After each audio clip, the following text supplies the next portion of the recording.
Hi students, എല്ലാവർക്കും ഈ വീഡിയോയിലേക്ക് സ്വാഗതം. +1 അക്കൗണ്ടിംഗ് ഇംപ്രൂവ് ചെയ്യാൻ ഉദ്ദേശിക്കുന്ന വിദ്യാർത്ഥികൾക്ക് വളരെ ലളിതമായ രീതിയിൽ പ്രധാനപ്പെട്ട ഭാഗങ്ങൾ ചർച്ച ചെയ്യുകയാണ് ഈ വീഡിയോയിലൂടെ. ചാപ്റ്റർ വൈസ് ആയിക്കൊണ്ടാണ് നമ്മൾ ഡിസ്കസ് ചെയ്യാൻ വേണ്ടി പോകുന്നത്. അക്കൗണ്ടിങ്ങിൽ ഒന്നാമത്തെ ചാപ്റ്റർ ഇൻട്രൊഡക്ഷൻ ടു അക്കൗണ്ടിങ് എന്നുള്ളതാണല്ലോ. ഇതിനെക്കുറിച്ച് പറയുമ്പോൾ ആദ്യം അക്കൗണ്ടിങ്ങിൻ്റെ ഡെഫിനിഷനാണ്. നമുക്കറിയാം, American institute of certified public accountant AICPA അവരാണ് അക്കൗണ്ടിങ് പ്രധാനമായിട്ട് ഡെഫിനിഷൻ നൽകിയത്.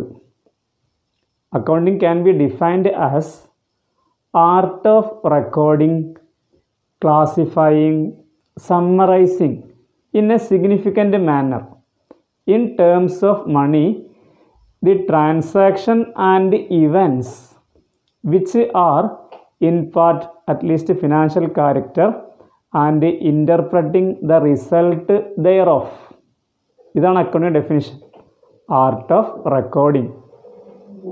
ആദ്യമായി പറയുന്നത് ഇതിൻ്റെ ഫങ്ഷനെക്കുറിച്ച് പറയുമ്പോൾ അക്കൗണ്ടിങ്ങിൻ്റെ ഫങ്ഷൻസ് എന്തെല്ലാം, what are the important functions of the accounting. ഒന്ന് റെക്കോർഡിംഗ് ആണ്. റെക്കോർഡിംഗ് എന്നാൽ എഴുതി വെക്കുക, രേഖപ്പെടുത്തുക. ഒരു ട്രാൻസാക്ഷൻ, ഒരു ഇടപാട് നടക്കുമ്പോൾ ആദ്യമായിട്ട് അക്കൗണ്ട് ബുക്കിൽ രേഖപ്പെടുത്തുന്നു, എഴുതി വെക്കുന്നു. ഇതിനെയാണ് റെക്കോർഡിംഗ് എന്ന് പറയുക. Recording is the first step of accounting. അക്കൗണ്ടിങ്ങിൻ്റെ ഏറ്റവും ഒന്നാമത്തെ സ്റ്റെപ്പാണ് റെക്കോർഡിംഗ്, എഴുതി വെക്കുക. അപ്പോൾ നമ്മൾ ഒരാൾക്ക് ശമ്പളം കൊടുക്കുന്നു, അപ്പോൾ നമ്മൾ അക്കൗണ്ട് ബുക്കിൽ രേഖപ്പെടുത്തുന്നു. അല്ലെങ്കിൽ സോൾഡ് ഗുഡ്സ്, സാധനം വിൽക്കുന്നു. അപ്പോൾ ഒരു ട്രാൻസാക്ഷൻ നടക്കുമ്പോൾ അത് നമ്മൾ നമ്മുടെ അക്കൗണ്ട് ബുക്കിൽ രേഖപ്പെടുത്തുക, എഴുതി വെക്കുക. ഇതാണ് റെക്കോർഡിംഗ് കൊണ്ട് ഉദ്ദേശിക്കപ്പെടുന്നത്. ഇതാണ് ഒന്നാമത്തെ സ്റ്റെപ്പ് അല്ലെങ്കിൽ ഫങ്ഷൻ. അതിൻ്റെ പ്രവർത്തനങ്ങളിൽ ഒന്നാമതായിട്ട് റെക്കോർഡിംഗ് ആണ്. 2 ക്ലാസിഫയിങ് ആണ്. ആർട്ട് ഓഫ് റെക്കോർഡിംഗ്, ക്ലാസിഫയിങ്, തരംതിരിക്കുക. തരംതിരിക്കുക എന്നതുകൊണ്ട് ഉദ്ദേശിക്കപ്പെടുന്നത് വിവിധ ട്രാൻസാക്ഷൻ നടക്കുമ്പോൾ വിവിധ അക്കൗണ്ടുകൾ ഉണ്ടാവും. സലാംസ് അക്കൗണ്ട്, അതുപോലെ കുമാർസ് അക്കൗണ്ട്, ഇലക്ട്രിസിറ്റി ബില്ല് അടക്കുമ്പോൾ electricity bill account, salary account, cash account, capital account, ഇങ്ങനെ ഡിഫറെൻ്റ് അക്കൗണ്ട് ഉണ്ടാകുമ്പോൾ ഇതെല്ലാം തരംതിരിക്കുന്നതിനെയാണ് ക്ലാസിഫയിങ് എന്ന് പറയുന്നത്. തരംതിരിക്കുക എന്ന് പറയുന്നത് classifying. After classifying all accounts are summarised. മൂന്നാമത്തെ ഫങ്ഷനാണ് summarising.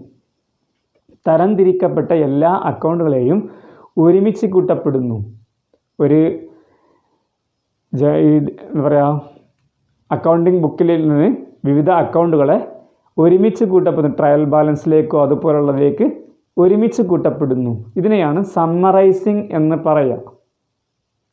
4ാമത്തെ function deals with financial transaction. ഇതിൽ സാമ്പത്തിക ട്രാൻസാക്ഷൻ മാത്രമാണ് രേഖപ്പെടുത്തുന്നത്. അക്കൗണ്ടിങ്ങിൽ ഫിനാൻഷ്യൽ ട്രാൻസാക്ഷനാണ് രേഖപ്പെടുത്തുക. ഇതാണ് 4ാമത്തെ function. It deals with financial transaction. 4ാമതായിട്ട് പറയുന്നത് ഇൻ്റർപ്രറ്റിംഗ്. ഇത് വിശകലനം ചെയ്യപ്പെടണം. അതുപോലെ വേറെ മറ്റൊരു ഫങ്ഷനാണ് കമ്മ്യൂണിക്കേഷൻ. ഇത് ആശയവിനിമയം ചെയ്യുന്നു. ആശയവിനിമയം ചെയ്യപ്പെടുന്നുണ്ട്. ഇതിൻ്റെ ഒരുപാട് യൂസേഴ്സ് ഉണ്ടാവും, അവർക്ക് ഇതെല്ലാം ആശയവിനിമയം ചെയ്യപ്പെടണം. ഇങ്ങനെ ധാരാളം ഫങ്ഷൻസാണ് അക്കൗണ്ടിങ്ങിന് ഉള്ളത്. മറ്റൊരു പോയിൻ്റ് ഈ ചാപ്റ്ററിൽ പ്രധാനപ്പെട്ടതാണ് users of accounting. Who are the users of accounting. അക്കൗണ്ടിങ്ങിൻ്റെ യൂസേഴ്സ് ആരെല്ലാമാണ്? യൂസർ എന്ന് പറഞ്ഞാൽ അക്കൗണ്ട് ഉപയോഗിക്കുന്ന ആളുകൾ. ധാരാളം പരീക്ഷയ്ക്ക് വന്ന ക്വസ്റ്റ്യനാണ്. Who are the users of accounting, അക്കൗണ്ടിങ്ങിൻ്റെ യൂസേഴ്സ്. യൂസേഴ്സ് ഓഫ് അക്കൗണ്ടിങ് എന്ന് പറയുമ്പോൾ അതിൽ 2 വിഭാഗമുണ്ട്. ഒന്ന് ഇൻറ്റേർണൽ യൂസേഴ്സ്, 2 എക്സ്റ്റേണൽ യൂസേഴ്സ്. ബിസിനസ്സിന് അകത്തുള്ള ഉപയോക്താക്കളെ, ബിസിനസ്സിൻ്റെ അകത്ത് നിന്നുകൊണ്ട് ആരെല്ലാം അക്കൗണ്ട് ഉപയോഗിക്കുന്നുണ്ടോ അവരെ നമുക്ക് ഇൻറ്റേർണൽ യൂസേഴ്സ് എന്നും, ബിസിനസ്സിന് പുറമേയുള്ള പാർട്ടീസ് ഈ അക്കൗണ്ടുകൾ യൂസ് ചെയ്യപ്പെടുമ്പോൾ അവരെ നമുക്ക് എക്സ്റ്റേണൽ പാർട്ടീസ് എന്നുമാണ് പറയുക. അപ്പോൾ യൂസേഴ്സ് 2 വിധമാണ്, ഇൻറ്റേർണൽ, എക്സ്റ്റേണൽ. അത് ആരെല്ലാം നമുക്ക് നോക്കാം. ഫസ്റ്റ് ഓണേഴ്സ് അറിയാം, മുതലാളിമാർ. ഈ സോൾ ട്രേഡിംഗ് ആണെങ്കിൽ സോൾ ട്രേഡർ മുതലാളിയാണ്, പാർട്ട്ണർഷിപ്പ് ആണെങ്കിൽ പാർട്ട്നേഴ്സാണ് മുതലാളിമാർ, കമ്പനി ആണെങ്കിൽ ഷെയർ ഹോൾഡേഴ്സ്, ഓഹരി ഉടമസ്ഥരാണ് മുതലാളിമാർ. ഇവരാണ് ഓണേഴ്സ് എന്ന പേരിൽ അറിയപ്പെടുക. അവർ ബിസിനസ്സിൻ്റെ അകത്തുള്ളവരായതുകൊണ്ട് നമുക്കത് ഇൻറ്റേർണൽ പാർട്ടീസിൽ ഉൾപ്പെടുത്താം. 2 മാനേജ്മെൻറ്റാണ്, രണ്ടാമത്തെ യൂസേഴ്സ് മാനേജ്മെൻറ്റ്. 3 ഇൻവെസ്റ്റേഴ്സാണ്, പണം നിക്ഷേപിക്കുന്നവർ. ബിസിനസ്സിൽ പണം നിക്ഷേപിക്കുന്നവരെ നമുക്ക് ഇൻവെസ്റ്റേഴ്സ് എന്ന് പറയാം. 4 ക്രെഡിറ്റേഴ്സ്, പൈസ കടം കൊടുക്കുന്നവർ. 5 സപ്ലയേഴ്സ്, സാധനങ്ങൾ വിതരണം ചെയ്യപ്പെടുന്ന പുറമേയുള്ള കമ്പനിക്കാർ. നമുക്ക് നമ്മുടെ സ്ഥാപനത്തിലേക്ക് നമുക്ക് സാധനം എത്തിച്ചു തരുന്ന, വിതരണം ചെയ്യപ്പെടുന്ന ആൾ നമുക്ക് സപ്ലയേഴ്സ് എന്ന് പറയാം. അത് ഒരു യൂസേഴ്സാണ്. ഇവരെല്ലാം എക്സ്റ്റേണലാണ്, പുറമേയുള്ളവരാണ്. മറ്റൊന്ന് ബാങ്കേഴ്സാണ്. ബാങ്ക് നമ്മൾ പൈസ കടം കൊടുക്കുമ്പോൾ, ബാങ്ക് പൈസ കടം വാങ്ങുമ്പോൾ ബാങ്ക് എന്ത് ചെയ്യും, നമ്മുടെ അക്കൗണ്ട് പരിശോധിക്കുന്നുണ്ട്. അത് തിരിച്ചു തരാൻ ബാധ്യസ്ഥ അവർക്ക് കഴിയോ ഇല്ലേ എന്നുള്ളത് അവർ പരിശോധിക്കപ്പെടുന്നു. അതുകൊണ്ട് ബാങ്കേഴ്സ് ഒരു യൂസേഴ്സ് ആണ്. അതുപോലെ മറ്റൊന്ന് ഇൻട്രൊഡ്യൂസേഴ്സ്, പരിചയപ്പെടുത്തുന്നവർ. നമ്മളൊരാളോട് പറയുകയാണ് നിങ്ങൾക്ക് ഇന്ന സ്ഥാപനത്തിൽ പണം നിക്ഷേപിക്കാമെന്ന് പറയുമ്പോൾ നമുക്ക് എന്ത് ചെയ്യണം, ആ സ്ഥാപനത്തെക്കുറിച്ച് അറിയണം. അപ്പോൾ അതുകൊണ്ട് നമ്മൾ അക്കൗണ്ട് യൂസ് ചെയ്യപ്പെടുന്നു. മറ്റൊന്ന് റിസർച്ചേഴ്സാണ്, പഠന ആവശ്യത്തിന് വേണ്ടി റിസർച്ച് ചെയ്യാൻ വേണ്ടിയിട്ട് വിദ്യാർത്ഥികൾ അക്കൗണ്ട് ഉപയോഗപ്പെടുത്തുന്നുണ്ട്. ഇങ്ങനെ പ്രധാനമായിട്ട് 8-9ഓളം യൂസേഴ്സ് ഉണ്ട്. ഇതിന് ബിസിനസ് അകത്തുള്ളവരെ ഓണേഴ്സ്, മാനേജ്മെൻറ്റ്, അതുപോലെ മറ്റൊന്ന് എംപ്ലോയീസാണ്, തൊഴിലാളികൾക്ക് ശമ്പളം അധികം ചോദിക്കണമെങ്കിൽ അവർ അക്കൗണ്ട് പരിശോധിക്കുന്നു. സ്ഥാപനം ലാഭത്തിലാണോ നഷ്ടത്തിലാണോ എന്ന് അറിയാൻ വേണ്ടിയിട്ട് അവർ അക്കൗണ്ട് ഉപയോഗപ്പെടുത്തുന്നു. അപ്പോൾ എംപ്ലോയീസും മറ്റൊരു യൂസേഴ്സാണ്. അപ്പോൾ ഇതിൽ ഓണേഴ്സ്, മാനേജ്മെൻറ്റ് ബിസിനസ്സിനകത്തുള്ളവരാണ്.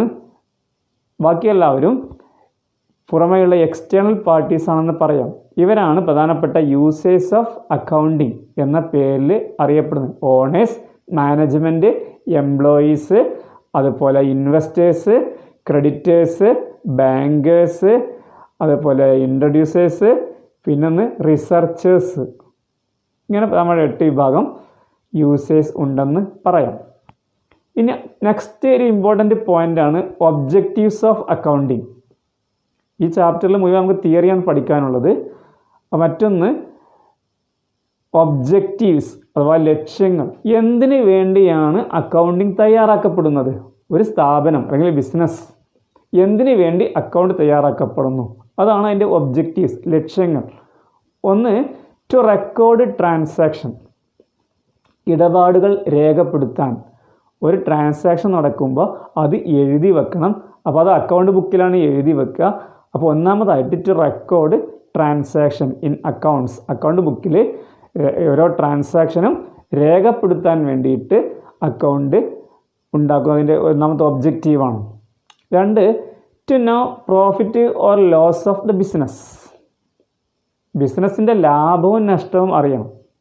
നമുക്കറിയാം ഓരോ ബിസിനസ്സിൻ്റെയും പ്രധാന ലക്ഷ്യം ലാഭം ഉണ്ടാക്കലാണല്ലോ. പ്രോഫിറ്റ് മേക്കിംഗ് ആണ് ഏറ്റവും പ്രധാനപ്പെട്ട ലക്ഷ്യം ബിസിനസ് ഉണ്ടാക്കുമ്പോൾ തന്നെ. അപ്പോൾ അത് അറിയണം, ലാഭം എത്രയാണ് അല്ലെങ്കിൽ നഷ്ടമാണെന്ന് അറിയണം. അത് അറിയണമെങ്കിൽ അക്കൗണ്ട് തയ്യാറാക്കപ്പെടണം. So we can say that the second objective of the accounting is to know profit or loss of the business. Third one to know financial position, സാമ്പത്തിക നില. അത് ലാഭവും നഷ്ടവുമല്ല, എന്ത് നേടി, എന്ത് കിട്ടാനുണ്ട്, എന്ത് കൊടുക്കാനുണ്ട്. What own, what owes. എന്ത് സ്വന്തമാക്കി, എന്തെല്ലാം അസറ്റ് നമ്മൾ സ്വന്തമാക്കി നേടി, എന്ത് നമുക്ക് ബാധ്യസ്ഥ കൊടുക്കാൻ ബാധ്യസ്ഥരാണ്, നമുക്ക് ബാധ്യത എത്രത്തോളം ഉണ്ട്. ഈ ഫിനാൻഷ്യൽ പൊസിഷൻ, സാമ്പത്തിക നില അറിയുന്നതിന് വേണ്ടിയിട്ട് ബിസിനസ് അക്കൗണ്ടിങ് തയ്യാറാക്കപ്പെടുന്നു. അതാണ് മറ്റൊരു ഒബ്ജക്റ്റീവ് എന്ന് പറയുന്നത്. ലാസ്റ്റ് വൺ, നാലാമതായിട്ട് പറയുന്ന ഒബ്ജക്റ്റീവ്സ് ടു കമ്മ്യൂണിക്കേറ്റ് അതേഴ്സ്. മറ്റുള്ളവർക്ക് ആശയവിനിമയം ചെയ്യാൻ വേണ്ടിയിട്ട്. നമ്മൾ പറഞ്ഞു ഒരുപാട് യൂസേഴ്സ് ഉണ്ട്, ഇൻറ്റേർണൽ യൂസേഴ്സ് ഉണ്ട്, എക്സ്റ്റേണൽ യൂസേഴ്സ് ഉണ്ട്. അവർക്ക് ആശയവിനിമയം ചെയ്യാൻ വേണ്ടി, അവർക്കിത് അറിയിക്കാൻ വേണ്ടിയിട്ട് അക്കൗണ്ടിങ് തയ്യാറാക്കപ്പെടണം. ഈ 4 പ്രധാനപ്പെട്ട ഒബ്ജക്റ്റീവ്സ് അഥവാ ലക്ഷ്യങ്ങൾ എന്ന് പറയുന്നത്. മറ്റൊരു പോയിൻ്റ്, ബ്രാഞ്ചസ് ഓഫ് അക്കൗണ്ടിങ്. അക്കൗണ്ടിങ്ങിൻ്റെ ബ്രാഞ്ചുകൾ പ്രധാനമായിട്ട് 3 ബ്രാഞ്ചാണുള്ളത്. ഒന്ന് financial accounting, 2 cost accounting, and 3rd one management accounting. Financial accounting, cost accounting, management accounting. ഇത് 3 പ്രധാനപ്പെട്ട ബ്രാഞ്ചുകളാണ് അക്കൗണ്ടിങ്ങിൻ്റെ. നെക്സ്റ്റ് പോയിൻ്റ്, ബുക്ക് കീപ്പിങ്ങും അതുപോലെ ഈ അക്കൗണ്ടിങ് തമ്മിലുള്ള ഡിഫറൻസ് സാധാരണ പരീക്ഷയ്ക്ക് വരുന്ന ഒരു പ്രധാനപ്പെട്ട ഒരു പോയിൻ്റാണ്. What are the difference between book keeping and accounting. Book keeping എന്ന് പറയുമ്പോൾ just mere recording of transaction, just ഒന്ന് എഴുതി വെക്കുക, ഒരു മിയർ റെക്കോർഡിംഗ് ആണ്, വെറും ഒരു എഴുതി വെക്കലാണ്. ഓരോ ഇടപാടിനെയും എഴുതി വെക്കുന്നതിന് ബുക്ക് കീപ്പിംഗ് എന്ന് പറയുന്നു. എന്നാൽ അക്കൗണ്ടിംഗ് എന്ന് പറയുന്നത് അത് ശാസ്ത്രീയമായ ഒരു വശമാണ്, ആർട്ട് ഓഫ് റെക്കോർഡിംഗ് ആണ്. അത് ജസ്റ്റ് എഴുതി വെച്ചാൽ പോരാ, ഒരു അക്കൗണ്ടൻറ്റിനെ വെച്ചുകൊണ്ട് തന്നെ ചെയ്യണം. ഒരു CA കാരനോ അല്ലെങ്കിൽ MBA കാരനോ ചെയ്യുന്ന വർക്കാണ് അത്. ഒരു അനാലിസിസ് ഉണ്ട്, അതിൽ ഇൻ്റർപ്രിട്ടേഷൻ ഉണ്ട്. ഇതെല്ലാം ഉൾപ്പെട്ടുകൊണ്ട് ഒരു വിപുലമായ ഒരു വൈഡ് സ്കോപ്പുള്ള ഒന്നാണ് അക്കൗണ്ടിങ് എന്ന് പറഞ്ഞാൽ. മറ്റൊരുത്ത ഒരു ചുരുങ്ങിയ നാരോ സ്കോപ്പാണ് ഉള്ളതെന്ന് പറയാം. രണ്ടാമത്, book keeping is the starting of accounting. Book keeping ആണ് ആദ്യം നടക്കുന്നത്. എന്നാൽ എവിടെയാണോ ബുക്ക് കീപ്പിംഗ് അവസാനിക്കുന്നത് അവിടെ നിന്ന് അക്കൗണ്ടിങ് ആരംഭിക്കുന്നു. Accounting starts from where the book keeping is end. എവിടെയാണോ ബുക്ക് കീപ്പിംഗ് അവസാനിക്കുന്നത് അവിടെ നിന്നുകൊണ്ടാണ് പിന്നെ അക്കൗണ്ടിങ് ആരംഭിക്കുന്നത്. മറ്റൊന്ന്, book keeping is A clerical work. സാധാരണ ക്ലർക്കുമാരോ അല്ലെങ്കിൽ സാധാരണ ബിസിനസ് സ്ഥാപനത്തിലെ പിയൂൺമാർ തുടങ്ങിയ ആളുകൾ ചെയ്യുന്നതാണ് ബുക്ക് കീപ്പിംഗ് എന്ന് പറഞ്ഞാൽ. എന്നാൽ while accounting is done by chartered accountant, ഒരു CA കാരൻ MBA കാരൻ തുടങ്ങിയ ഒരു പ്രൊഫഷണൽ വർക്കാണെന്ന് പറയാം അക്കൗണ്ടിങ് എന്ന് പറയുന്നത്. ഇങ്ങനെ പ്രധാനപ്പെട്ട 3 ഡിഫറൻസ് അക്കൗണ്ടിങ്ങും ബുക്ക് കീപ്പിങ്ങും തമ്മിലുണ്ടെന്ന് മനസ്സിലാക്കി വെക്കുക. മറ്റൊന്ന്, അസറ്റിനെ കുറിച്ച് പറയുമ്പോൾ അസറ്റ്, ആസ്തി. ഒരു ബിസിനസ് എന്താണ് സ്വന്തമാക്കി, എന്ത് നേടി? What owns by the business, the owns by the business. Business സ്വന്തമാക്കി നേടിയ വസ്തുക്കളെയാണ് അസറ്റ് എന്ന് പറയാം. Asset can be classified into 2. അസറ്റിനെ നമുക്ക് എന്ത് ചെയ്യാം, 2 ആക്കി തരംതിരിക്കാം. ഒന്ന് കറൻറ്റ് അസറ്റാണ്, 2 ഫിക്സഡ് അസറ്റ്. പ്രധാനപ്പെട്ട പോയിന്റ്സ് മാത്രമേ പറയുന്നുള്ളൂ. ഒന്ന് current account, 2 current asset, 2 fixed asset. Current asset means an asset can be transferred into cash immediately. പെട്ടെന്ന് ക്യാഷാക്കി മാറ്റാൻ കഴിയും. പെട്ടെന്ന് നമുക്ക് ക്യാഷാക്കി മാറ്റാൻ കഴിയുന്ന, അല്ലെങ്കിൽ ഒരു വർഷത്തിനുള്ളിൽ ക്യാഷാക്കി മാറ്റാൻ കഴിയുന്ന അസറ്റിനെയാണ് നമുക്ക് കറൻറ്റ് അസറ്റ് എന്ന് പറയാം. ഉദാഹരണം, cash in hand, cash at bank, stock, അതുപോലെ ഡെപ്റ്റേഴ്സ്, തരാനുള്ളവർ, ബില്ല് കിട്ടാനുള്ള ബിൽ റിസീവബിൾ. ഇതെല്ലാം കറൻറ്റ് അസറ്റിന് ഉദാഹരണങ്ങളാണ്. Cash in hand, cash at bank, അതുപോലെ സ്റ്റോക്ക്, നമുക്കെല്ലാ സാധനവും സ്റ്റോക്ക്, ഡെപ്റ്റേഴ്സ്, തരാനുള്ളവർ, ബിൽ റിസീവബിൾ. ഇതെല്ലാം പെട്ടെന്ന് ക്യാഷാക്കി മാറ്റാൻ കഴിയും. ഇതിനെയാണ് കറൻറ്റ് അസറ്റ് എന്ന് പറയുക. എന്നാൽ fixed asset means can be converted into cash very slowly after 2 years. 2 വർഷം കഴിഞ്ഞിട്ടൊക്കെ നമുക്ക് സാവധാനം ക്യാഷാക്കി മാറ്റാൻ കഴിയുന്ന അസറ്റിനെയാണ് fixed asset. Fixed assets are owned for its use. അതിൻ്റെ ഉപയോഗത്തിന് വേണ്ടിയിട്ടാണ് സ്വന്തമാക്കിയത്. ഒരു ഫർണിച്ചർ, ഒരു മെഷീനറി, ലാൻഡ്, ബിൽഡിംഗ്, ഇത് വിൽക്കാനുള്ളതല്ല, അത് അതിൻ്റെ ഉപയോഗത്തിന് വേണ്ടി വാങ്ങിക്കൂട്ടിയതാണ്. ഇനി ക്യാഷ് ആക്കണമെങ്കിൽ സമയം പിടിക്കും. 2, 3, 4 വർഷം കഴിഞ്ഞ് നമുക്ക് ക്യാഷ് ആക്കാൻ കഴിയും. അങ്ങനെ സാവധാനം അതാണ് ഫിക്സഡ്. അത് ഫിക്സഡ് ആണ്. മറ്റേത് കറൻ്റ് ആണ്, പെട്ടെന്ന് മാറ്റാൻ കഴിയും. ഇത് സാവധാനം ക്യാഷാക്കി മാറ്റാൻ കഴിയുള്ളൂ. സാധാരണ ബിസിനസ്സിൻ്റെ ഉപയോഗത്തിന് വേണ്ടി വാങ്ങിക്കൂട്ടിയതാണ് ഫിക്സ്ഡ് അസറ്റ്. ഉദാഹരണം പറഞ്ഞു, furniture, machinery, land, building, good വില്ല്, ഇതെല്ലാം ഫിക്സ്ഡ് അസറ്റിൻ്റെ ഉദാഹരണങ്ങളാണ്. ഈ ഫിക്സ്ഡ് അസറ്റ് വീണ്ടും നമുക്ക് 4 തരംതിരിക്കാം. ഒന്ന് ടാഞ്ചിബിൾ അസറ്റ്, കാണാൻ കഴിയുന്ന, സ്പർശിക്കാൻ കഴിയുന്ന, ഫിസിക്കൽ എക്സിസ്റ്റൻസ് ഉള്ള അസറ്റിനെയാണ് ടാഞ്ചിബിൾ അസറ്റ് എന്ന് പറയുക. Can be touch, can be see and it has physical existence. കാണാൻ കഴിയും, തൊടാൻ കഴിയും, അല്ലെങ്കിൽ സ്ഥിരമായ ഫിസിക്കൽ എക്സിസ്റ്റൻസ് ഉണ്ട്, ഭൗതിക നിലനിൽപ്പുണ്ട്. ഉദാഹരണം ഫർണിച്ചർ, മെഷീനറി, ലാൻഡ്, ബിൽഡിംഗ്, ഇതെല്ലാം നമുക്ക് കാണാൻ കഴിയുന്നുണ്ട്, തൊടാൻ കഴിയുന്നുണ്ട്, അതിന് ഫിസിക്കൽ ഒരു നിലനിൽപ്പുണ്ട്. ഇതാണ് ടാഞ്ചിബിൾ. ഇനി കാണാൻ കഴിയാത്ത asset, asset which cannot be seen, കാണാൻ കഴിയാത്ത അസറ്റാണ് ഇൻടാഞ്ചിബിൾ എന്ന് പറയും. ഇൻടാഞ്ചിബിൾ അസറ്റിൻ്റെ ഉദാഹരണം patent, trade mark, good will, ഇതെല്ലാം നമുക്ക് കാണാൻ കഴിയില്ല, തൊടാനും കഴിയില്ല, അതിന് നിലനിൽപ്പില്ല. ഇപ്പം ട്രേഡ് മാർക്ക്, അതുപോലെ പാറ്റൻറ്റ്, ഗുഡ് വില്ല്, സൽപ്പേര്, ഇത് നമുക്ക് കാണാൻ കഴിയുന്നില്ല, തൊടാൻ കഴിയുന്നില്ല, എന്നാൽ അത് അസറ്റാണ് താനും.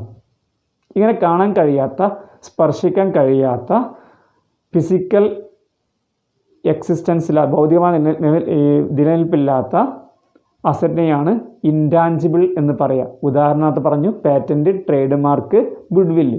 ആ ഉദാഹരണം ശരിക്കും പഠിച്ചു വെക്കുക. മൂന്നാമത് വേസ്റ്റിംഗ് അസറ്റ്, എക്സോസ്റ്റിംഗ് എന്ന് പറയും. എക്സോസ്റ്റഡ് ബൈ യൂസിങ്, ഉപയോഗിക്കും തോറും കുറഞ്ഞു വരുന്ന അസറ്റിനെയാണ് വേസ്റ്റിംഗ് അസറ്റ് എന്ന് പറയാം. ഉപയോഗിക്കുന്നതിനനുസരിച്ച് ഇങ്ങനെ കുറഞ്ഞു വരുന്നു. ഇപ്പോൾ ഉദാഹരണം പറഞ്ഞാൽ കോറി, നമ്മൾ കല്ല് വെട്ടുന്ന കുഴിയുണ്ടല്ലോ, അപ്പോൾ നമ്മുടെ ബിസിനസ് അതാണ്, കല്ല് വെട്ടി കൊടുക്കലാണ്. അത് കുറേ വെട്ടിക്കഴിഞ്ഞാൽ പിന്നെ ആ അസറ്റ് ഇല്ലാതാകുന്നു, പിന്നെ അവിടെ വെട്ടാൻ കഴിയില്ല. അത് കുറേ താഴേക്ക് എത്തിക്കഴിഞ്ഞാൽ പിന്നെ കല്ല് കിട്ടാത്തൊരവസ്ഥ എത്തും. അപ്പോൾ അവിടെ ഉപയോഗിക്കുന്ന കുറഞ്ഞു വന്നു, പിന്നെ അസറ്റ് ഇല്ലാതായി പോകുന്നു. ഉപയോഗിക്കുന്ന ഇങ്ങനെ എക്സോസ്റ്റ് ചുരുങ്ങി വരുന്നതാണ് വേസ്റ്റിംഗ് അസറ്റ്. ഉദാഹരണം കോറീസ്, മൈനിങ്, ഖനനം ചെയ്യുക. എണ്ണ ഖനനം ചെയ്യുമ്പോൾ കുറേ ഇങ്ങനെ കുഴിച്ചെടുത്ത് കഴിഞ്ഞാൽ പിന്നെ അവിടെ ഇല്ല, കുറഞ്ഞു വരികയാണ്. കൂടി വരുന്നതിന് പകരം കുറഞ്ഞു വരുന്നു. ഇതാണ് വേസ്റ്റിംഗ് അസറ്റ്. നാലാമതായിട്ട് fictitious asset. It is an asset used for technical purpose. സാങ്കേതിക ആവശ്യങ്ങൾക്ക് വേണ്ടി അക്കൗണ്ടിങ്ങിൽ ഉപയോഗിച്ച അസറ്റുകളുണ്ട്. അത് നമുക്ക് ഫിക്റ്റീഷ്യസ് അസറ്റ് എന്നാണ് പറയുക. ഉദാഹരണം അണ്ടർ റൈറ്റിംഗ് കമ്മീഷൻ, അല്ലെങ്കിൽ ഷെയർ ഇഷ്യൂ ചെയ്യുമ്പോൾ ബ്രോക്കറേജ് കൊടുക്കുന്നു, ബ്രോക്കറേജ് ഫോർ ഷെയർ ഇഷ്യൂ, അല്ലെങ്കിൽ commission for issue of share. ഇതെല്ലാം ചില ടെക്നിക്കൽ പർപ്പസിന് വേണ്ടി, സാങ്കേതിക ആവശ്യങ്ങൾക്ക് വേണ്ടി നമ്മൾ അക്കൗണ്ടിങ്ങിൽ കൊണ്ടുവരുന്നതിനെയാണ് ഫിക്റ്റീഷ്യസ് അസറ്റ്. ഇങ്ങനെ 4 വിധമാണ് ഫിക്സഡ് അസറ്റ്. മറ്റൊന്ന് ലയബിലിറ്റി, ബാധ്യതയാണ്. ബാധ്യത എന്നാണ് എന്താ? നമ്മൾ കൊടുക്കാനുള്ളത്, നമ്മൾ കടം വാങ്ങി, ബാങ്കിൽ നിന്ന് കടം വാങ്ങി നമ്മൾ കൊടുക്കാൻ ബാധ്യസ്ഥരാണ്. അതിനൊരു വ്യക്തിയിൽ നിന്ന് കുറേ പൈസ കടം വാങ്ങി നമ്മൾ കൊടുക്കാൻ ബാധ്യതപ്പെട്ടവരാണ്. അങ്ങനെ കൊടുക്കാനുള്ള നമുക്ക് കടത്തിനെയാണ് ബാധ്യത, ലയബിലിറ്റി എന്ന് പറയുക. ഈ ലയബിലിറ്റി നമുക്ക് 2 തരംതിരിക്കാം. ഒന്ന് കറണ്ട് ലയബിലിറ്റി, മറ്റൊന്ന് ഫിക്സഡ് ലയബിലിറ്റി, അല്ലെങ്കിൽ ഷോർട്ട് ടേം, ലോങ് ടേം, കുറഞ്ഞ കാലം, ദീർഘകാലം. Current, fixed. Current liability means a liability which is payable within a year. ഒരു വർഷത്തിൻ്റെ ഉള്ളിൽ കൊടുക്കേണ്ട ബാധ്യതയാണ് കറൻറ്റ് ലാബിലിറ്റി എന്ന് പറയാം.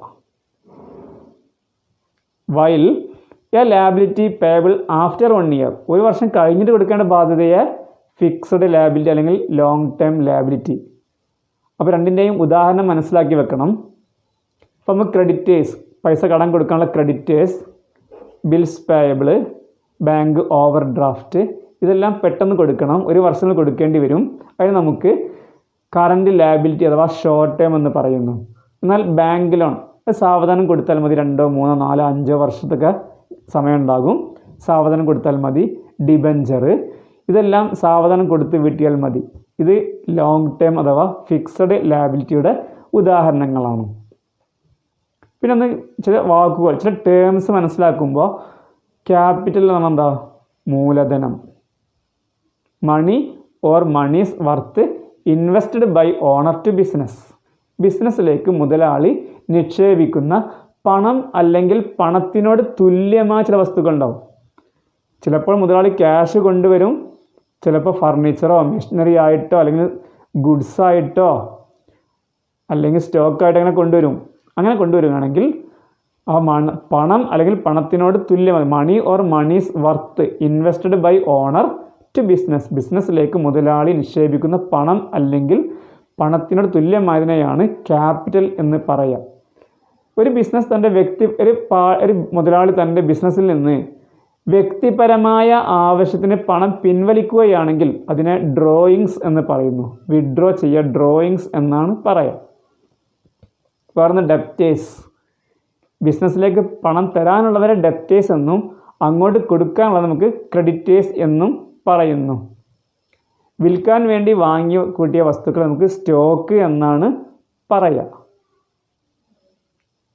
ഇത്രയുമാണ് ഈ 1ാമത്തെ ചാപ്റ്ററിൽ നമുക്ക് പ്രധാനമായിട്ട് ചർച്ച ചെയ്യാനുള്ളത്. അപ്പോൾ ഒന്ന് ഡെഫിനിഷൻ എന്താ പറഞ്ഞു, അതിൻ്റെ ഫങ്ഷൻസ് എന്തെല്ലാമാണ്, അതിൻ്റെ ഒബ്ജക്റ്റീവ്സ് എന്തെല്ലാമാണ്, യൂസേഴ്സ് ഓഫ് അക്കൗണ്ടിങ് അത് ആരെല്ലാമാണ്, പിന്നെ ബുക്ക് കീപ്പിങ്ങും അതുപോലെ അക്കൗണ്ട് തമ്മിലുള്ള ഡിഫറൻസ് എന്തെല്ലാമാണ്, പ്രധാനപ്പെട്ട അക്കൗണ്ടിങ് ബ്രാഞ്ചുകൾ ഏതെല്ലാമാണ്, അസറ്റ് 2 വിധം, കറൻറ്റ് അസറ്റ്, ഫിക്സഡ് അസറ്റ്, അതുപോലെ ലാബിലിറ്റി 2 വിധം, കറൻറ്റ് ലാബിലിറ്റി, ഫിക്സഡ് ലാബിലിറ്റി, പിന്നെ ചില ടേംസുകൾ, ക്യാപിറ്റൽ, ഡ്രോയിങ്സ് എന്താണ്, ഡെപ്റ്റേഴ്സ് എന്താണ്, അതുപോലെ ക്രെഡിറ്റേഴ്സ് എന്താണ്, സ്റ്റോക്ക് എന്താണ്, ഇങ്ങനെ ചില ടേംസുകൾ നമുക്ക് മനസ്സിലാക്കി വെക്കാം ഈ ചാപ്റ്ററിൽ നിന്നും.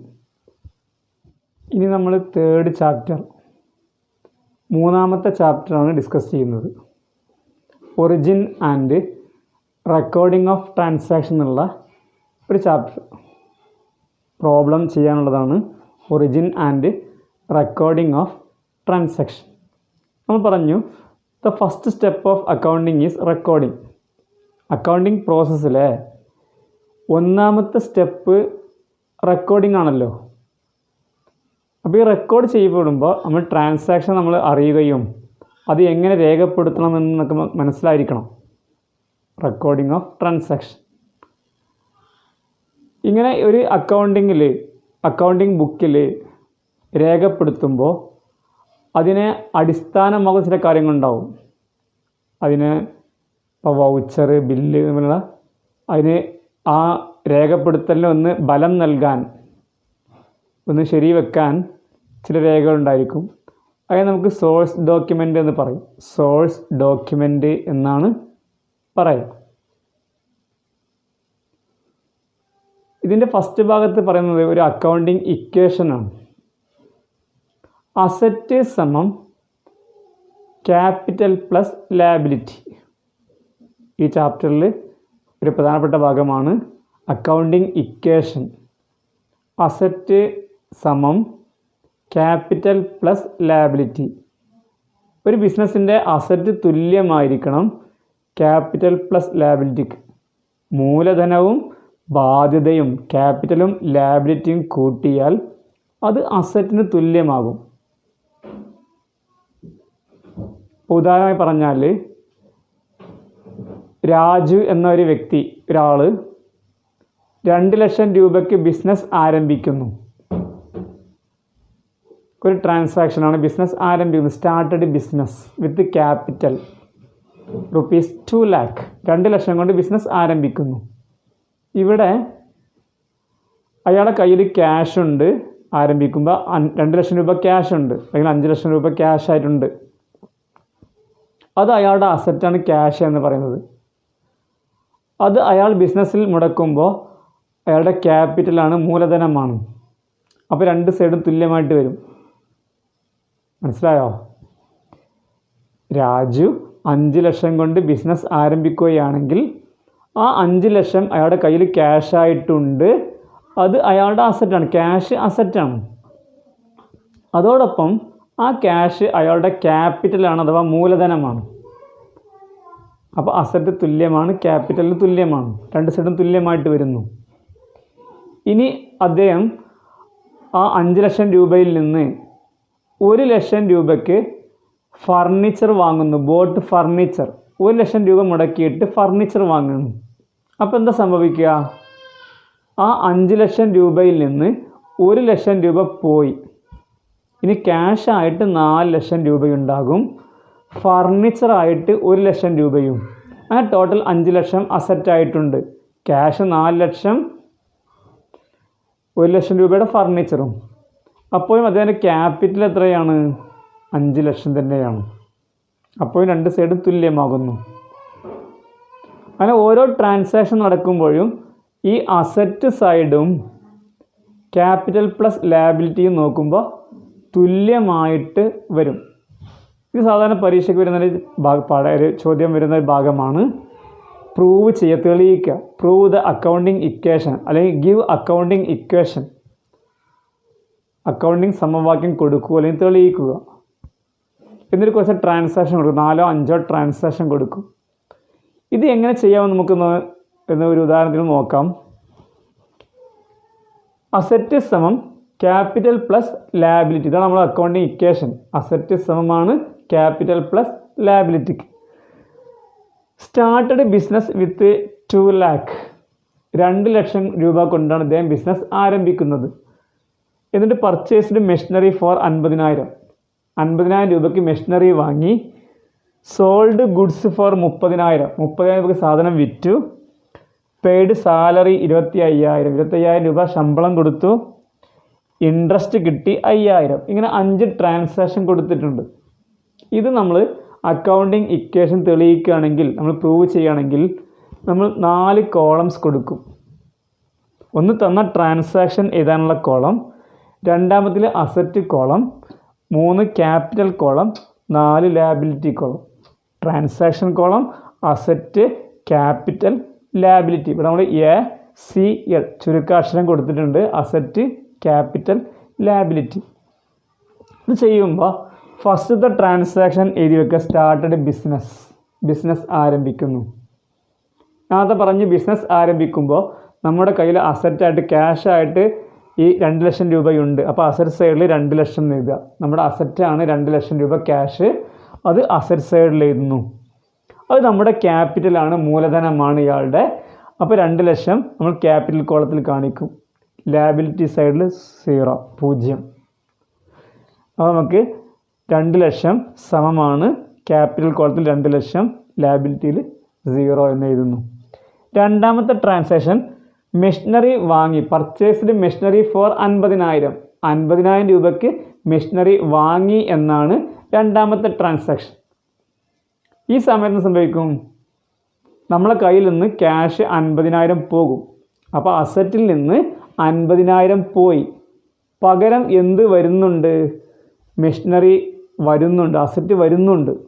ക്യാഷ് പോകുന്നുണ്ട്, പകരം വേറൊരു അസറ്റ് ഇങ്ങോട്ട് വരുന്നുണ്ട്. രണ്ടും അസറ്റാണ്. ക്യാഷ് ആണ് അസറ്റാണ്. അപ്പോൾ ഒരു അസറ്റ് പോകുന്നു, പകരം മറ്റൊരു അസറ്റ് ഇങ്ങോട്ട് വരുന്നു. അപ്പോൾ നമ്മൾ അസറ്റ് കോളത്തിൽ വരുമ്പോൾ പ്ലസ് 50,000, പോകുമ്പോൾ മൈനസ് 50,000. ക്യാഷ് 50,000 പോയി, പകരം ഇത് അങ്ങോട്ടും ഇങ്ങോട്ടും പ്ലസ്സും മൈനസും പ്രശ്നമില്ല. ആദ്യം മൈനസ് ചെയ്താൽ അല്ലെങ്കിൽ പ്ലസ് ചെയ്ത പ്രശ്നമില്ല. അപ്പോൾ വരുമ്പോൾ പ്ലസ് 50,000, പോകുമ്പോൾ മൈനസ് 50,000. ക്യാപിറ്റലിനെ ബാധിക്കില്ല, 0 എന്ന് എഴുതും. അതുപോലെ ലാബിലിറ്റി സൈഡിൽ നമ്മൾ 0 എന്ന് എഴുതുന്നു. ഇനി നമ്മൾ താഴെ വരച്ചിട്ട് ബാലൻസ് ചെയ്യുന്നു. 2 ലക്ഷത്തിൽ നിന്ന് 50,000 വന്നു, 50,000 പോയി. അപ്പോൾ നമുക്ക് 2 ലക്ഷം തന്നെ കിട്ടും. 2 ലക്ഷം ഉണ്ടായത് 50,000 പോയി, 50,000 വരും ചെയ്തിട്ടുണ്ട്. അപ്പോൾ 2 ലക്ഷം. ക്യാപിറ്റൽ 2 ലക്ഷം. രണ്ട് സൈഡും ഈക്വലാണ്, സമത്തിൻ്റെ അപ്പുറവും ഇപ്പുറവും തുല്യമായിട്ടാണ് വരുന്നത്. ഇനി സാധനം വിൽക്കുന്നു, സോൾഡ് ഗുഡ്സ്. 30,000 രൂപയ്ക്ക് സാധനം വിൽക്കുമ്പോൾ എന്താ സംഭവിക്കും കുട്ടികളെ? എന്ത് സംഭവിക്കും? 30,000 രൂപേൻ്റെ സാധനം നമ്മൾ വിൽക്കുന്നു. അപ്പോൾ നമ്മുടെ സാധനം അങ്ങോട്ട് പോകും, ഗുഡ്സ് അത്രയും കുറയാണ്, നമ്മുടെ സ്റ്റോക്കിൽ അത്രയും കുറയും, ഒരു അസറ്റ് കുറയാണ്, സ്റ്റോക്ക് കുറയുന്നു. പകരം എന്ത് വരുന്നുണ്ട്? ക്യാഷ് വരുന്നുണ്ട്. അപ്പോൾ നമുക്ക് ഈക്വൽ ആവും. -30,000 + 30,000. സ്റ്റോക്ക് കുറഞ്ഞു പോയി, പകരം ക്യാഷ് വന്നു. അപ്പോൾ രണ്ട് സൈഡും നമുക്ക് ഈക്വലായിട്ടാണ് വരുന്നത്. നെക്സ്റ്റ്, ശമ്പളം കൊടുക്കുന്നു 25,000. പെയ്ഡ് സാലറി, ശമ്പളം കൊടുക്കുകയാണ് 25,000. നമ്മൾ ഫർണിച്ചർ വാങ്ങിയ അല്ലെങ്കിൽ മെഷീനറി വാങ്ങിയപ്പോൾ ക്യാഷ് പോയി, പകരം മെഷീനറി വന്നു. സാധനം വിറ്റപ്പോൾ സാധനങ്ങൾ പോയി, പകരം ക്യാഷ് വന്നു. എന്നാൽ ശമ്പളം കൊടുക്കുമ്പോൾ ക്യാഷ് പോകും. ബിസിനസ്സിൽ നിന്ന് ക്യാഷ് എടുത്തിട്ടാണ് ശമ്പളം കൊടുക്കുക. അപ്പോൾ ബിസിനസ്സിൽ നിന്ന് ക്യാഷ് പുറത്തേക്ക് പോകുന്നു അല്ലെങ്കിൽ കുറയുന്നു, പകരം തിരിച്ചു വരാൻ ഒന്നുമില്ല. അപ്പോൾ നമ്മൾ എന്ത് ചെയ്യുക? ആ കുറയുന്ന സംഖ്യ ക്യാപിറ്റലിൽ നിന്ന് കുറയ്ക്കുക. എല്ലാ ചിലവുകളും അങ്ങനെ, ശമ്പളം അല്ലെങ്കിൽ wages, rent, insurance, telephone bill, commission, interest, അങ്ങനെ എന്തെല്ലാം ചിലവുകൾ കൊടുക്കുന്നുണ്ടോ അപ്പോഴെല്ലാം അസറ്റിൽ നിന്നും കുറയും, അത്രയും ക്യാഷ് ക്യാപിറ്റലിൽ നിന്ന് മൈനസ് ചെയ്യുക. അപ്പോൾ നമ്മുടെ -25,000 അസറ്റ് സൈഡിൽ, അതുപോലെ ക്യാപിറ്റൽ സൈഡിലും -25,000. അത് നമുക്കിവിടെ 1,70,75,000, സമത്തിൻ്റെ അപ്പുറത്തും 1,70,75,000. അപ്പോൾ ഏത് ചിലവാണെങ്കിലും അസറ്റ് സൈഡിൽ നിന്ന് കുറക്കണം, അതോടൊപ്പം ക്യാപിറ്റലിൽ നിന്നും കുറക്കണം. ഇനി ലാസ്റ്റത്തെ റിസീവ്ഡ് ഇൻട്രസ്റ്റ് എന്നാണ്. പലിശ കിട്ടി, നമുക്ക് ബിസിനസ്സിലേക്ക് പലിശ കിട്ടുകയാണ്, ഇങ്ങോട്ട് കിട്ടുകയാണ്, പോവില്ല, പകരം ഇങ്ങോട്ട് വരുന്നു. ആ സമയത്ത് നമ്മൾ എന്ത് ചെയ്യും? നമ്മുടെ ക്യാപിറ്റൽ അസറ്റ് കൂടും, ക്യാഷ് ഇട്ട് വരികയാണല്ലോ, ക്യാഷ് കൂടണം.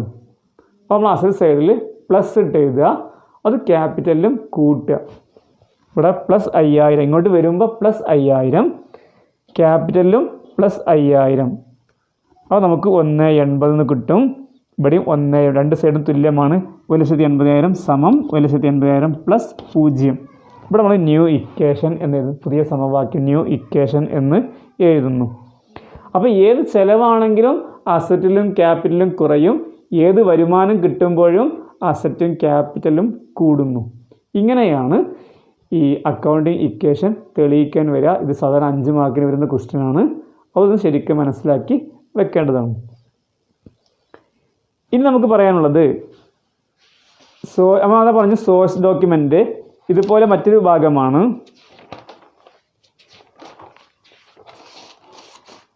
Books of original entry, books of original entry.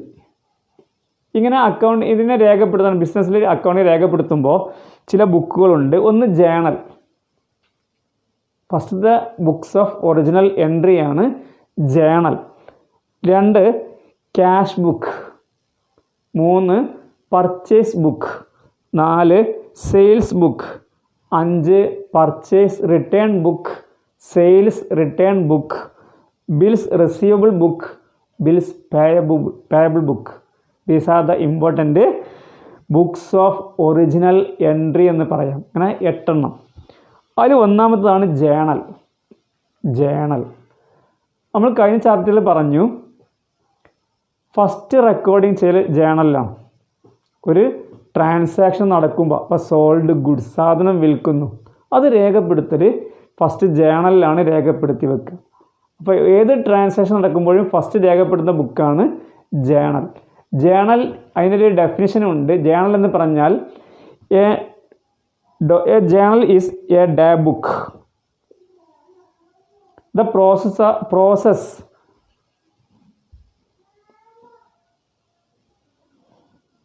Journal is A book, ഒരു ബുക്കാണ്. കെപ്റ്റ് ഇൻ ദ ബിസിനസ്, ആ ബിസിനസ് സൂക്ഷിക്കുന്നൊരു ബുക്കാണ്. Complete history of transactions of accounting included in it. ഓരോ ട്രാൻസാക്ഷനും എഴുതി വെക്കുന്ന ഒരു ബുക്കാണ് ജേണൽ എന്ന് പറഞ്ഞാൽ. ഫസ്റ്റ് ഓരോ ട്രാൻസാക്ഷൻ നടക്കുമ്പോൾ എല്ലാ ട്രാൻസാക്ഷനും രേഖപ്പെടുത്തി വെക്കാനുള്ള ഒരു ബുക്കിനെയാണ് ജേണൽ എന്ന് പറയാം. ഈ ജേണലിൽ എഴുതുന്ന പ്രവർത്തനത്തെയാണ് ജേണലൈസിങ് എന്ന് പറയാം.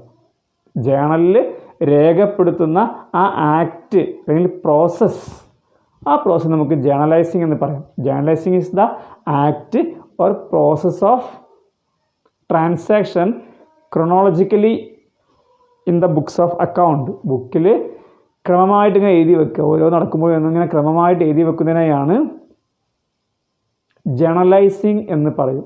ജേണലിൽ എഴുതുന്ന പ്രവൃത്തിയെ ജേണലൈസിങ് എന്ന് പറയുന്നു. ഈ ജേണലിലേക്ക് എഴുതുമ്പോൾ ഡെബിറ്റ് ഉണ്ട്, ക്രെഡിറ്റ് ഉണ്ട്. അങ്ങനെ ചില റൂൾസ്, നിയമങ്ങളുണ്ട്. ഡെബിറ്റും ക്രെഡിറ്റും കണ്ടെത്താൻ, രേഖപ്പെടുത്താൻ ചില നിയമങ്ങൾ, ചില റൂൾസ് ഉണ്ട്. അത് രണ്ട് രീതിയിലാണുള്ളത്. ഒന്ന് അമേരിക്കൻ അപ്രോച്ച്, ഒന്ന് സാധാരണ നമുക്ക് ബ്രിട്ടൻ അപ്രോച്ച്. അമേരിക്കൻ അപ്രോച്ച് പ്രകാരം അസറ്റ് വർദ്ധിക്കുമ്പോൾ ഡെബിറ്റ് ചെയ്യും, അസറ്റ് കുറയുമ്പോൾ ക്രെഡിറ്റ് ചെയ്യണം. അസറ്റ് ഇൻക്രീസ് എന്ന് പറയും. അസറ്റ് കൂടുമ്പോൾ ഡെബിറ്റ് ചെയ്യും, അസറ്റ് കുറയുമ്പോൾ ക്രെഡിറ്റ് ചെയ്യുന്നു. ലാബിലിറ്റി കുറയുമ്പോഴാണ് ഡെബിറ്റ് ചെയ്യുക, ലാബിലിറ്റി കൂടുമ്പോൾ ക്രെഡിറ്റ് ചെയ്യും. അസറ്റ് നേരെ ഓപ്പോസിറ്റാണ് ലാബിലിറ്റി. ലാബിലിറ്റി കുറയുമ്പോൾ ഡെബിറ്റ് ചെയ്യുന്നു, ലാബിലിറ്റി കൂടുമ്പോൾ ക്രെഡിറ്റ് ചെയ്യുന്നു. മൂന്നാമത് എക്സ്പെൻസ്. എക്സ്പെൻസ് കൂടുമ്പോൾ ഡെബിറ്റ് ചെയ്യണം, എക്സ്പെൻസ് കുറയുമ്പോൾ ക്രെഡിറ്റ് ചെയ്യണം. ഇൻകം നേരെ ഓപ്പോസിറ്റാണ്. അപ്പോൾ ഇൻകം കുറയുമ്പോൾ ഡെബിറ്റും കൂടുമ്പോൾ ക്രെഡിറ്റും ചെയ്യുന്നു. ഇങ്ങനെയാണ് ഇതിൻ്റെ നിയമങ്ങൾ. പിന്നെ ഒന്ന് ക്യാപിറ്റലാണ്. ക്യാപിറ്റൽ ഇൻക്രീസ് ചെയ്യുമ്പോൾ ക്രെഡിറ്റ് ചെയ്യണം, ക്യാപിറ്റൽ കുറയുമ്പോൾ ഡെബിറ്റ് ചെയ്യണം. ഇങ്ങനെയാണ് ഈ അമേരിക്കൻ അപ്രോച്ചിൽ ഡെബിറ്റും ക്രെഡിറ്റും ചെയ്യാനുള്ളത്. മറ്റേ അപ്രോച്ച് പ്രകാരം, രണ്ടാമത്തെ അപ്രോച്ച് പ്രകാരം അക്കൗണ്ടിനെ മൂന്നായി തരംതിരിക്കും. ഒന്ന് പേഴ്സണൽ അക്കൗണ്ട്, രണ്ട് റിയൽ അക്കൗണ്ട്, മൂന്ന് നോമിനൽ അക്കൗണ്ട്. അപ്പോൾ ജേണലൈസിലേക്ക് കടക്കുമ്പോൾ നമുക്ക് ഡെബിറ്റും ക്രെഡിറ്റും അറിയണം. അത് ഒന്നാമത്തെ അപ്രോച്ചിലും പറഞ്ഞു, അമേരിക്കൻ അപ്രോച്ചിൽ പറഞ്ഞു.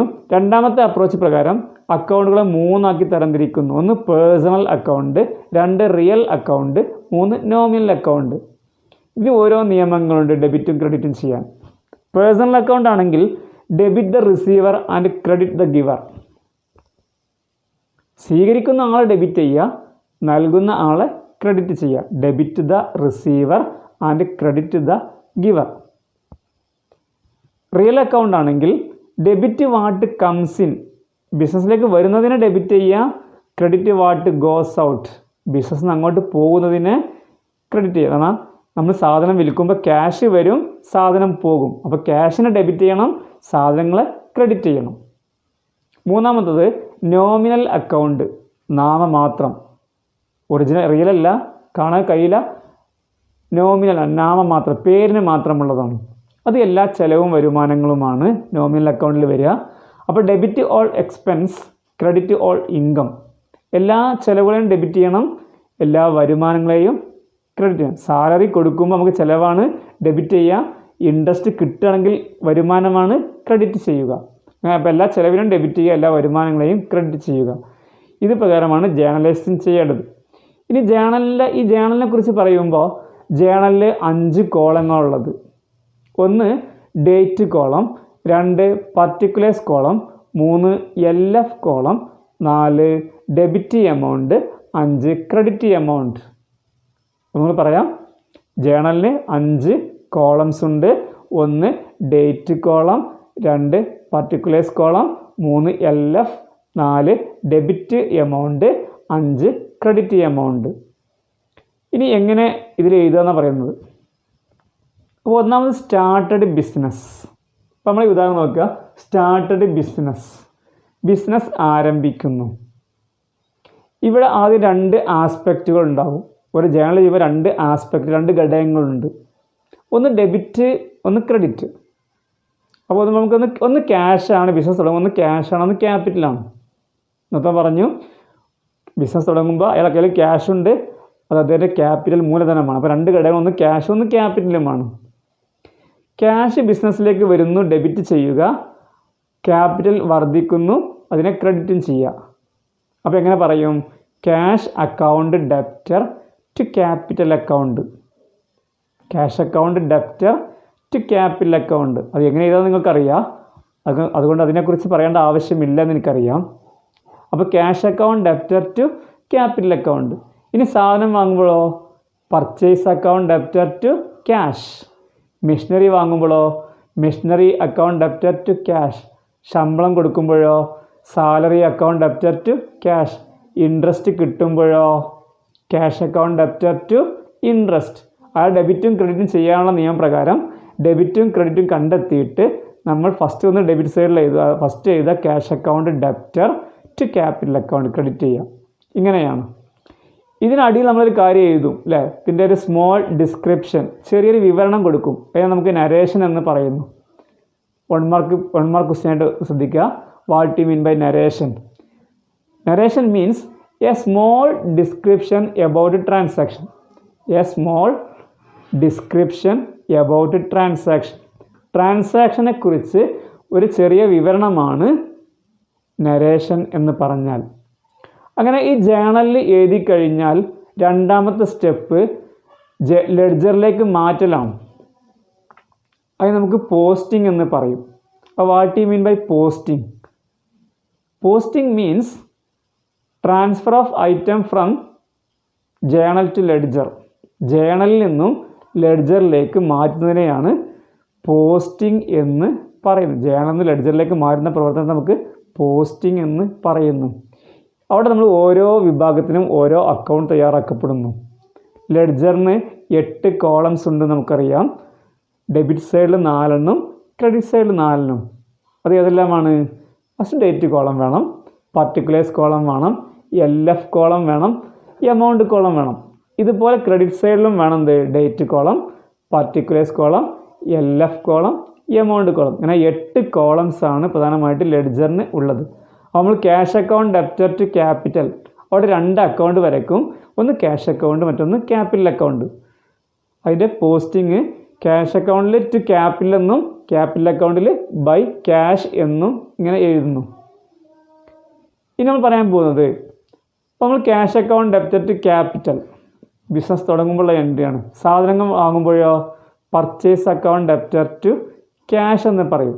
ഇവിടെ ഒരു ഡെബിറ്റും ഒരു ക്രെഡിറ്റും മാത്രമേ ഉള്ളൂ. ഇതിനെ നമുക്ക് സിംഗിൾ ജേണൽ എൻട്രി എന്ന് പറയുന്നു. ഒരു ഡെബിറ്റും ഒരു ക്രെഡിറ്റും മാത്രമുള്ള ജേണൽ എൻട്രി നമുക്ക് സിംഗിൾ ജേണൽ എൻട്രി എന്ന് പറയും. ഒന്നിലധികം ജേണൽ എൻട്രി കൂട്ടി എഴുതുമ്പോൾ അതിനെ കോമ്പൗണ്ട് ജേണൽ എൻട്രി എന്ന് പറയും. കോമ്പൗണ്ട്, ഒന്നിലധികം ഡെബിറ്റുകളോ അല്ലെങ്കിൽ ക്രെഡിറ്റുകളോ ഉണ്ടെങ്കിൽ, if there is more than 1 debit or more than 1 credit, such entries are called compound journal entry എന്ന് പറയും. ഒന്നിലധികം ഡെബിറ്റ് അല്ലെങ്കിൽ ഒന്നിലധികം ക്രെഡിറ്റ് ഉണ്ടെങ്കിൽ അതിനെ കോമ്പൗണ്ട് ജേണൽ എൻട്രി എന്നാണ് പറയുക. ഉദാഹരണം പറഞ്ഞാൽ ഇപ്പോൾ 30-ാം തീയതി paid salary, paid rent, paid electricity bill, 3 കാര്യം ചെയ്യുന്നു. Paid salary, paid rent, paid electricity bill, 3 ക്യാഷായി കൊടുക്കുകയാണല്ലോ. അപ്പോൾ എന്ത് ചെയ്യുക? Salary account debtor, rent account debtor, electricity bill account debtor to cash. ഒരു ക്യാഷ് എഴുതിയാൽ മതി, ഒന്നിച്ചൊറ്റ ക്യാഷ് ടു ക്യാഷ്. ഇങ്ങനെയുള്ള ജേണൽ എൻട്രിയാണ് കോമ്പൗണ്ട് ജേണൽ എൻട്രി എന്ന് പറയുന്നത്. അത് പ്രധാനപ്പെട്ട തിയറി ഭാഗമാണ്. വാട്ട് യു മീൻ ബൈ, ഓരോ മാർക്കിനൊക്കെ വരുന്ന ക്വസ്റ്റ്യനാണ് what you mean by compound journal entry അല്ലെങ്കിൽ what you mean by single journal entry അല്ലെങ്കിൽ example for compound journal entry. ഈ പറയുന്ന ഡിസ്കൗണ്ടിനെ കുറിച്ചാണ്. ഡിസ്കൗണ്ട് എന്താ? ഇളവാണ്. സാധാരണ നമുക്ക് ഈ കസ്റ്റമേഴ്സിനെ ആകർഷിക്കാൻ വേണ്ടി എന്ത് ചെയ്യും? ബിസിനസ് ഇളവ് പ്രഖ്യാപിക്കും. 3% ഡിസ്കൗണ്ട് ഉണ്ട്, 2% ഡിസ്കൗണ്ട്. ഈ സാധാരണ കസ്റ്റമേഴ്സിനെ അട്രാക്റ്റ് ചെയ്യാൻ വേണ്ടി, ആകർഷിക്കാൻ വേണ്ടിയിട്ടാണ് ബിസിനസ് ഡിസ്കൗണ്ട് പ്രഖ്യാപിക്കുന്നത്. 2% അല്ലെങ്കിൽ 5% ഡിസ്കൗണ്ടിൽ വിൽക്കുമ്പോൾ കൂടുതൽ ബിസിനസ് നടക്കാൻ സാധ്യതയുണ്ട്. അങ്ങനെ ഇളവിനെയാണ് ഡിസ്കൗണ്ട് പറയുക. ആ ഡിസ്കൗണ്ട് 2 വിധമാണ്. ഒന്ന് ട്രേഡ് ഡിസ്കൗണ്ട്, മറ്റൊന്ന് ക്യാഷ് ഡിസ്കൗണ്ട്.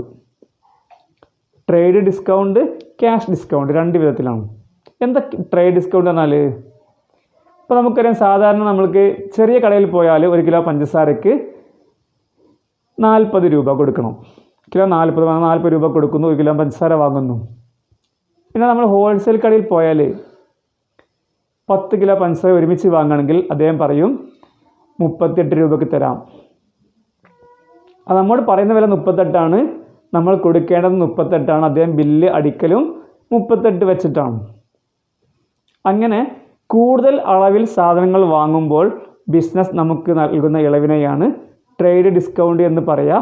അത് അക്കൗണ്ടിനെ ബാധിക്കണില്ല. കാരണം അദ്ദേഹം നമ്മൾ 38 രൂപ പറഞ്ഞു, നമ്മൾ 38 കൊടുക്കുന്നു, ബില്ല് അടിക്കുമ്പോൾ അദ്ദേഹം കമ്പ്യൂട്ടറിലും 38 വെച്ചിട്ടാണ് കണക്കാക്കുന്നത്. അതുകൊണ്ട് അത് അക്കൗണ്ടിനെ ബാധിക്കുന്നില്ല. ട്രേഡ് ഡിസ്കൗണ്ട് ബാധിക്കില്ല.